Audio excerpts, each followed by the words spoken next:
Hey, Hey, Katie. Jake. Welcome back to another episode of By Its Oh, Cover. thank you so much. Thanks for having me. Thanks for having me. I'm so happy to be here. Who else do we have? We have Kimberly here. Kimberly who? Kimberly Wheelock. The author of Wonderland? Yes. Hey, Kimberly. Good morning. Welcome to our show. Thanks for having me. Yeah, it's really great to have you. Audience, this will be the first time that you hear Katie and I speak with another author. We emailed Kimberly and she graciously agreed to endure the torture of being on our podcast. Yes. And what is our Yeah. podcast, Jake, for people who are here for the first time? By Its Cover, a podcast where we consume We books read books. by their cover, picking them out by nothing other than their cover, forcibly consuming them. And then we review them and we talk about them together and we describe the cover to everybody. Yeah. Awesome. And now we have the very unique pleasure of someone being able to introduce the cover of their own book. So, Kimberly, do you want to tell our audience what the cover of your book looks like? Oh, thank you. The cover is actually a fire lookout tower, and everybody thinks that it's a specific one. They always tell me which one they think it is, but it's actually Mount Fremont, but it's reimagined by the artist with the backdrop of Mount Rainier and Wonderland in stars above it. It's beautiful. The night sky, yes. My child actually designed the cover.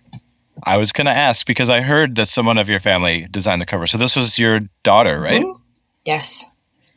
Yeah. So did you let her know that somebody bought the book because of its cover? Yeah, she was really excited about that. And I've told her plainly that the only reason this book has sold so well is because of the cover. Well, let me actually tell you a story, and Katie, feel free to jump in while I tell the story. Katie and I were at a bookstore in Enumclaw.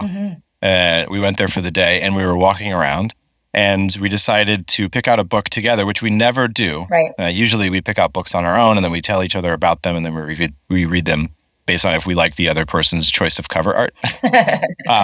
But we walked around the entire bookstore.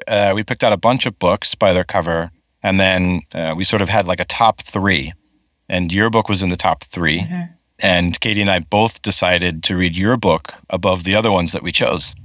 Yeah. It was so much fun. Like walking, it was funny because we're walking around and I'm like, Jake, what about this cover? He's like, nah, I don't think so.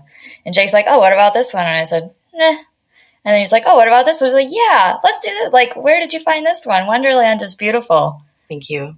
Kudos to your daughter for the artwork.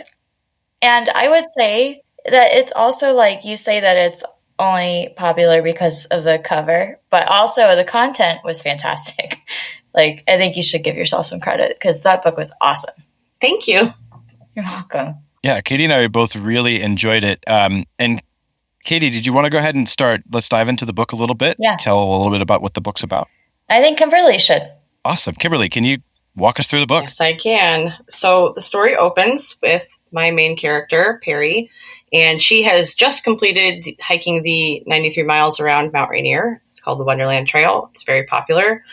And when she comes out into sunrise, she discovers that there is no one there and something is absolutely wrong. And as she tries to, get to her vehicle, she is attacked, actually, by another woman who does not speak English, who she cannot understand. And unfortunately, it does not go well for the other person. So That's a light way to put it. yes.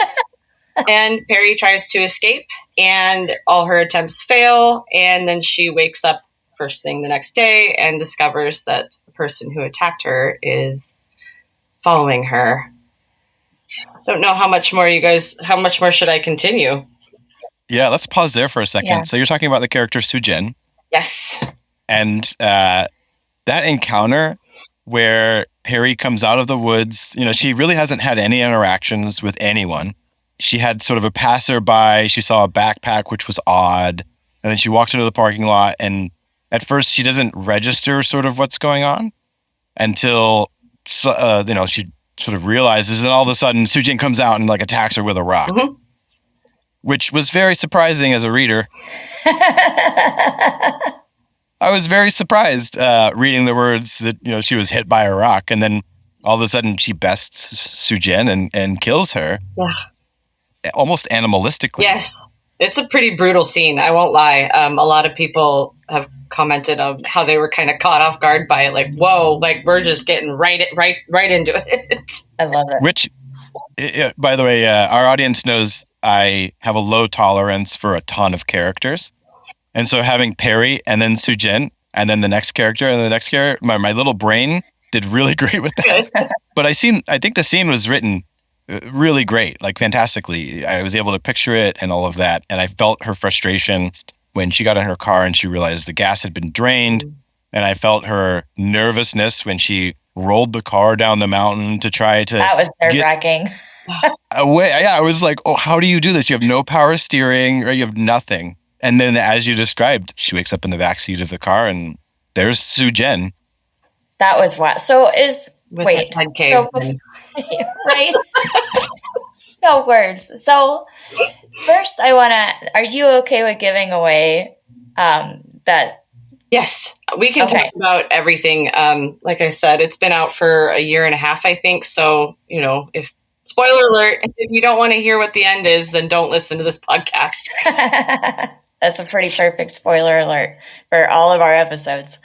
So when I saw the cover and it was like Wonderland and it's pretty and it's like there's stars and there's the fire thingy-mabob. I know what it's called and can't name it at the moment. Tower, the fire tower. Watchtower. The watchtower, yep. I was like, Wonderland. And I'm like, this is going to be so pretty. And I don't even know if I read the back. I think I just looked at the front and I was like, Wonderland, I want to read this.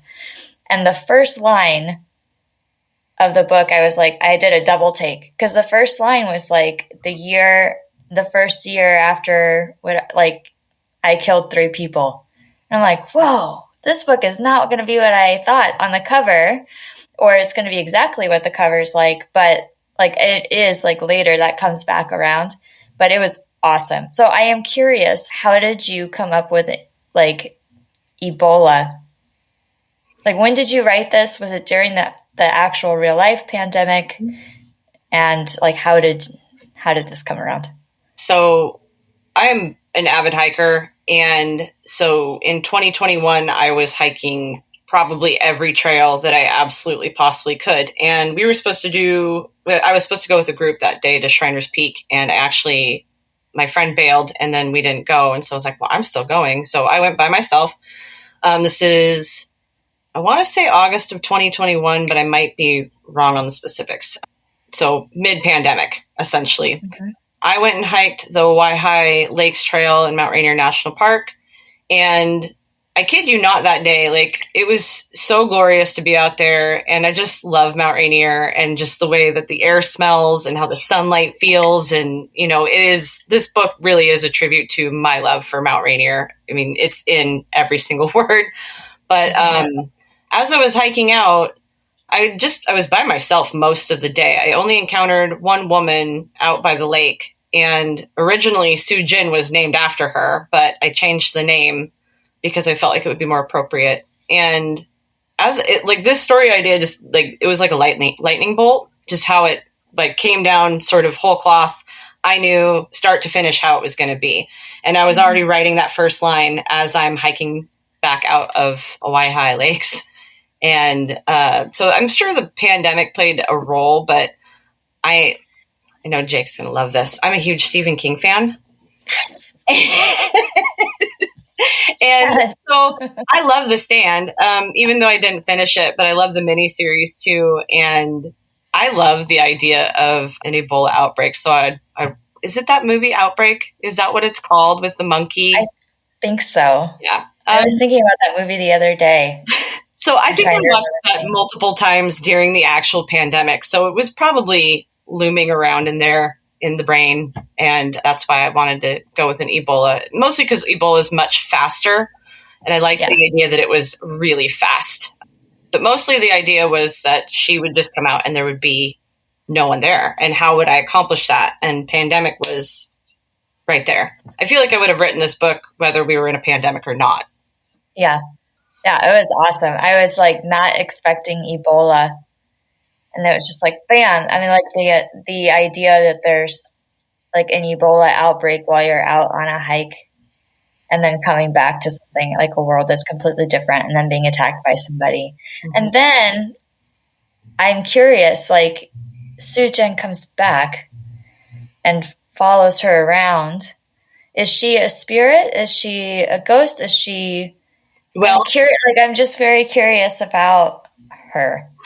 I wanted the reader to leave that open to interpretation, but for my interpretation, Sujin is a manifestation of Peri's. It's a stress reaction, but it's also her shame and guilt that she, obviously there's other times in her life where she has been subjected to trauma, that she feels sort of responsible for, even though it's not necessarily appropriate for her to feel responsible, but she does nonetheless. And then, to come out of the trail and be confronted with what the hell is going on and be attacked and then murder that somebody, but not because she without malice, I guess I would say she has no malice. So she feels extreme guilt and shame because, she killed somebody. She took a life just the same, whether it was for her own survival or not. So to me, that is what Sujin represents, is her own shame and guilt. And a lot of people didn't understand that. Actually, it was like, why is this ghost following her around? And I'm like, What's so funny is I really, really, I interpreted it like that, like you did for a good portion. And then I was like, I started second guessing, I think, when she pulled her out of the water. Yeah. I was like, man, I don't know. And I think it's cool. I mean, just like you said, like it's open to interpretation. Like I don't know, when I write songs and stuff, I don't want to give away the meaning and everything too. But yeah, I think that was such a cool addition to the book. It's a pretty unique take, I think. I don't think I've read a book where the character is haunted after doing a action, right? And my interpretation, like I sort of knew that it was a reaction from Peri, but my fantastical mind, what I really wanted was for Peri to be a medium or something, and sort of a collector of souls or ghosts as she goes on this journey in some way. But I thought it was very unique. I don't think I've read another book that had that as a concept. It was awesome. Yeah. But let's progress a little bit in the story, because I think this is where it gets kind of cozy. Yeah. But I don't know if cozy is the word that a lot of people would use. Kimberly, do you want to walk us through sort of after Sujin? Yeah. So Peri gets very focused on what the hell's going on and how am I going to survive. And so she scrounges for supplies and she goes into hiding. So she, returns to Summerland, which is a backwoods camp in Mount Rainier that's absolutely beautiful. Everybody wants to be there during the summer, hence the name Summerland. And she assumes it's far enough away that she will be safe if anybody happens to come along, because she doesn't want another encounter like Sujin. And then lo and behold, who shows up? But my favorite character, I think everybody's favorite character, if I'm being honest, Ford shows up. And he is a older, grizzled man, who is like a lifelong hiker of the Wonderland Trail and all trails.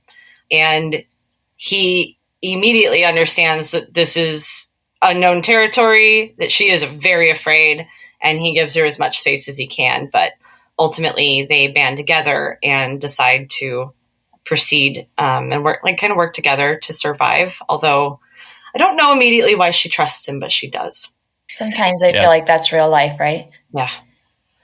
She doesn't have a whole lot of other choices. And if I remember correctly, she sort of evaluates that, right? I could be by myself, or I could sort of trust this guy. And Ford was a fantastic character. Yeah. Just so cozy, very well written, it felt, Ford almost gave me like, I wouldn't say like trusted grandfather vibes, but very much that person that you have around that will help you solve problems. Yes. And I think that's very much the vibe I got from Peri and Ford's relationship as they traversed across rivers where she overcame her fear of falling off and drowning, setting up camp in which town was it? Longmire. Longmire. Yeah, setting up camp in Longmire. He always seemed to have a solution, and they were always problem solving together. He was a very, very great character. Yeah, I Totally loved agree. Ford, but I want to say that initially I was going to write him to be kind of a curmudgeon and sort of a grumpy old bugger, and because he is sort of mirrored off of somebody in my real life. And he became a Pollyanna, and I hate Pollyannas. Like, I can't stand it when I'm like, I'm having a bad day, and somebody wants to be like, but it's a beautiful day. You should be thrilled and love life, and I hate that. So, but then Ford became a Pollyanna, and he was always bright-siding, but it was such a bright spot in like what could have otherwise been a really dark narrative.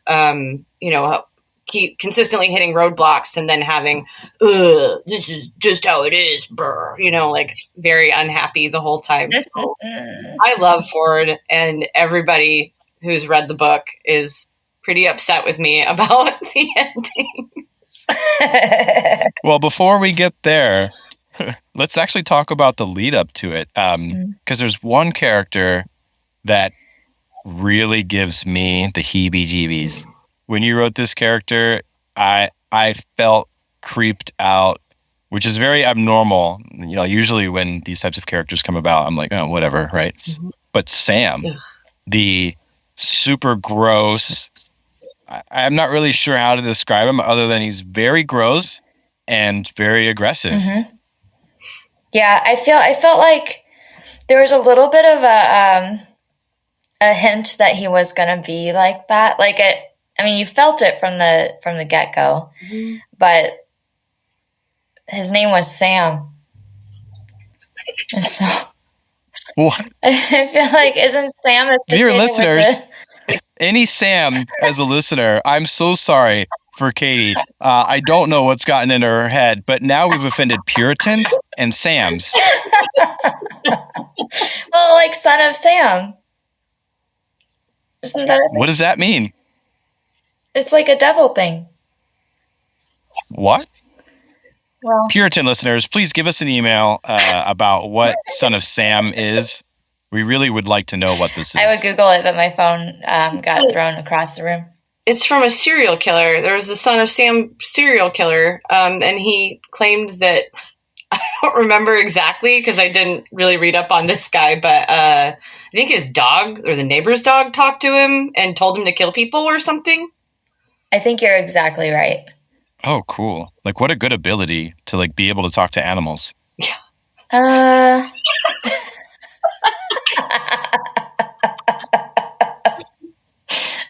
I don't think that's where he went with it. No.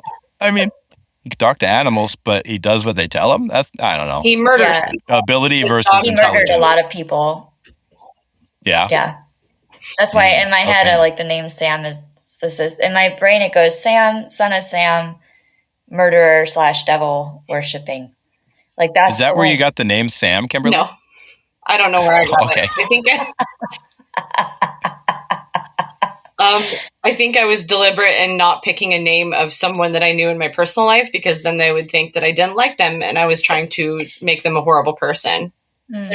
They'd be named something else if it was anybody that deserved it. It's so funny. Other than directly writing the person's name in there, right? Yes. That'd be pretty fantastic. If I were to ever write a book, I'd use real names and then tell them how I really felt about them. No, just kidding. Well, I'm sorry to all the Sams in my life.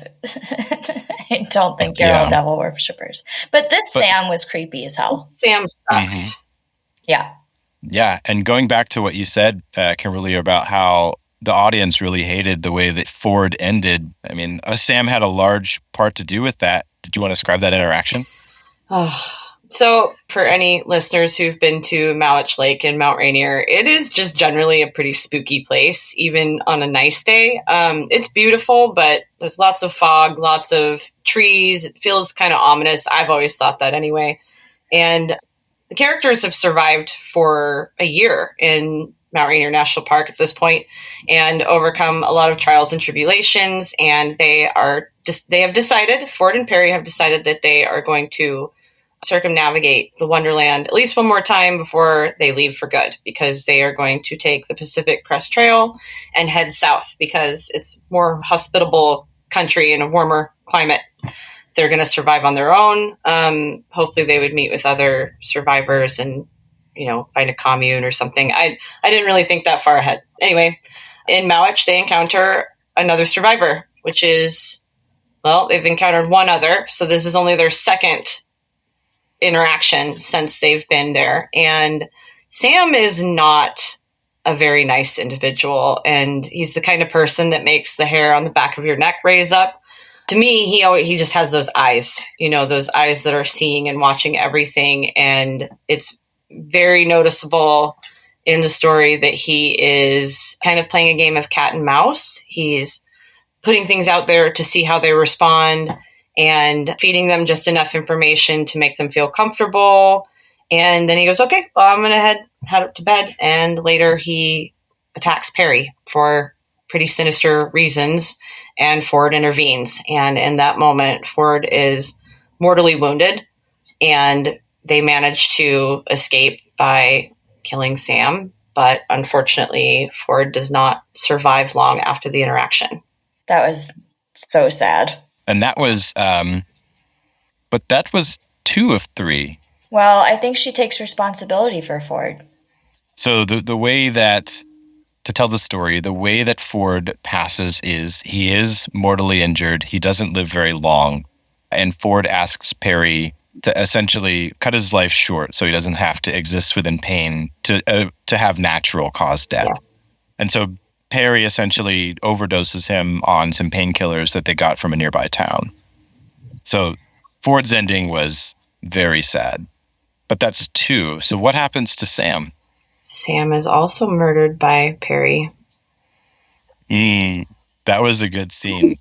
Not because I was very worried about Ford, but also that was great. Like revenge feeling, like winning. You want the main character in this case to win. And I think Peri, it's not a clean win. Nope. Of course, physically or mentally. Nope. But at least there's one less Sam in the world. Yes, I agree with that. Yeah, I that was a tough ending to write, just because I get, you'll have to excuse me, but I did get some flack for the fact that she is kind of anti-gun through the whole novel, and then she relies on a gun to save her life in the end. And I'm like, man, come on, let's be realistic. If that's all you had and some guy is attacking you, that's exactly what you would do. 100%. Whoever's giving you flack, put them on an island and tell them not to use the machete and have them open a coconut. We'll call them Sam. Oh, I love it. Nice. Yeah, I love it. So then after this, she decides to continue onto the Pacific Crest Trail anyway, alone. But now she has a horse. Sort of. Now she does have a horse, yeah. And she also has another haunt. Yes. With Ford. Her friend Ford, yes. Which is beautiful. It's beautiful because to her, he's still with her. She gets to keep him as much as it devastates her, which again goes back to the theme of guilt and shame, and just she doesn't feel good about having to make that decision, but she did want to honor his request. Yeah. Yep. And so she packs up on a horse and she rides into the sunset to the Pacific Crest, right? Yep. I have a very important question. My heart is ready for a sequel. Is there going to be a sequel? Please. I have no plans for one at this time. Okay. I'm so sorry. But you've created a cool beautiful universe, a beautiful character concept, and we're not pressuring you for a sequel, but imagine that you're, who wrote Harry Potter? J.K. Rowling. Imagine you're J.K. Rowling's and we're her daughter, and we're giving you a lot of pressure to write the next book. I don't know if you know that story. No, I don't.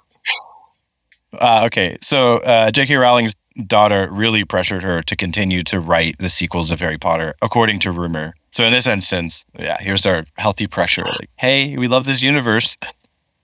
So I do have a prequel in mind, but it's not going to be about Peri or Ford. I'm actually going to title it Mother's Garden, and it's going to be about the terrorist group that released the Ebola virus.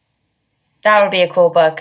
I think it's going to be a pretty cool book. I've got some weird ideas that I've got, so I want to get through some of those. Like, I'm looking over here at my board that has like this long list of books that I want to write.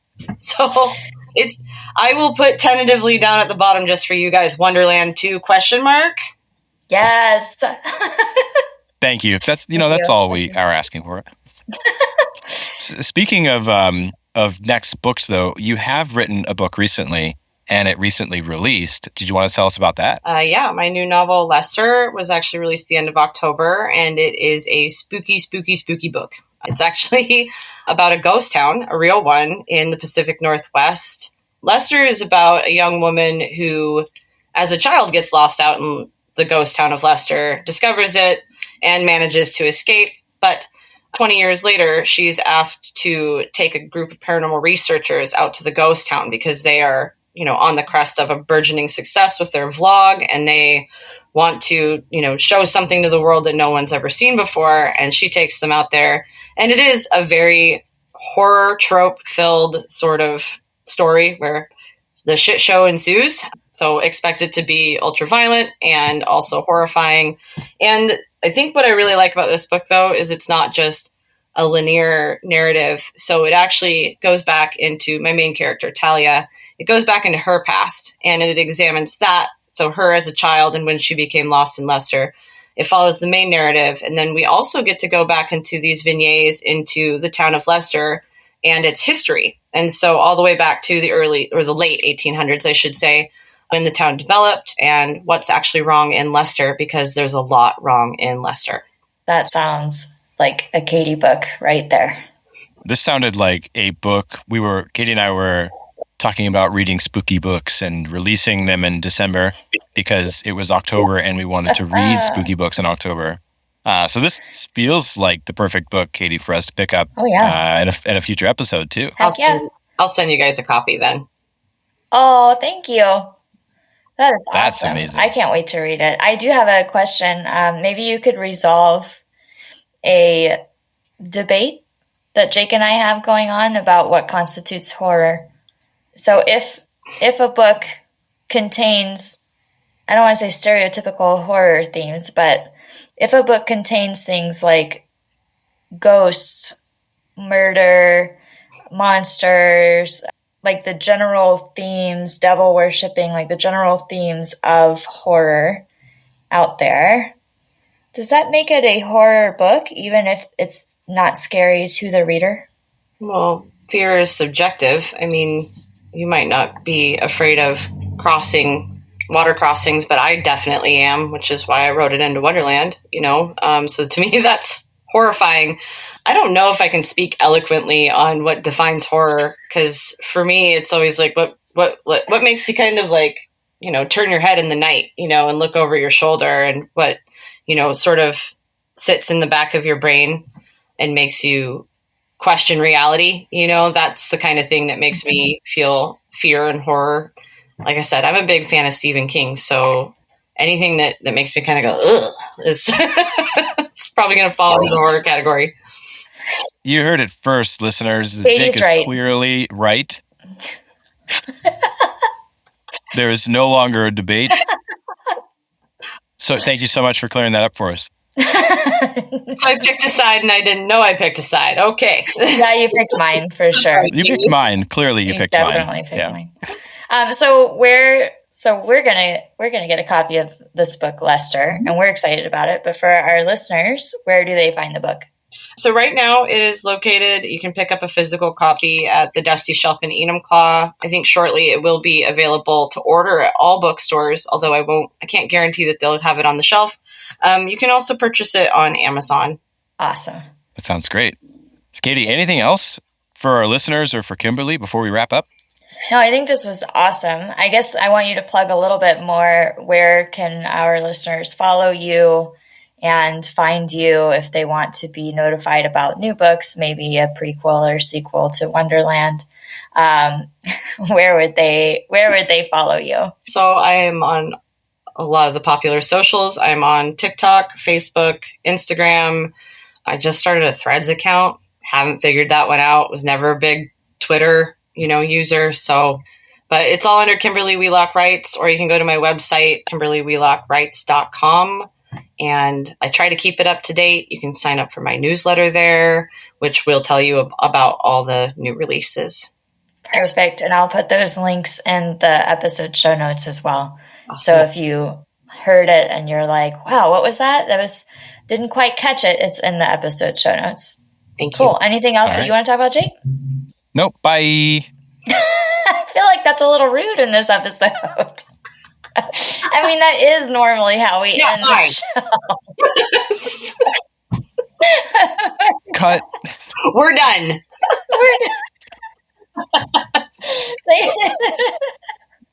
Thanks for coming on to our show. Yeah, thanks, Kimberly. Really Thank you guys for having me. It's a good time. Bye. Bye. Bye.